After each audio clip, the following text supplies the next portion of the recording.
இதாங்க ப்ராப்பர்ட்டி. 65 அடி அகலம், நீளம் வந்து பார்த்திங்கன்னா 24 அடி, கிழக்கு பார்த்த மனை. இது ரேஷன் கடை. இதான் நான் சொன்ன அந்த மெக்கானிக் ஷாப்பு. கார்ப்பரேஷன் லிமிட்டில் வர்ற ஒரு ப்ராப்பர்ட்டி தான் இது. இப்போது பைக் கார்லாம் போகுது இல்லையா, இங்கேருந்து ஓல்டு பஸ் ஸ்டாண்டு ஜஸ்ட் ஒரு 2 கிலோமீட்டர்ஸ் தான்.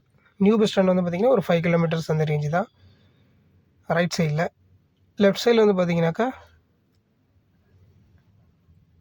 இதாங்க பிரகதமணி ஏசி மகால், மேரேஜ் ஹால். இதில் நேராக போனோம் அப்படின்னா நாகப்பட்டினம், ஒரு 7 கிலோமீட்டர்ஸில் மாரியம்மன் கோயில். இந்த மாதிரி இந்த ரோட்டில் நேராக போனால் போயிடலாம். ரைட் சைடில் வந்து பார்த்திங்கனாக்கா ஒரத்தநாடு, பட்டுக்கோட்டை பைபாஸு, இந்த மாதிரி போயிடலாம். இதை தொம்மங்குடிசைன்னு சொல்லுவாங்க, தொல்காப்பியர் சதுக்கம்னு சொல்லுவாங்க. இந்த ஏரியா தான் இது. ஸோ நேரில் வாங்க, ப்ராப்பர்ட்டி பற்றி டீட்டெயிலாக பார்க்கலாம். தேங்க்யூ.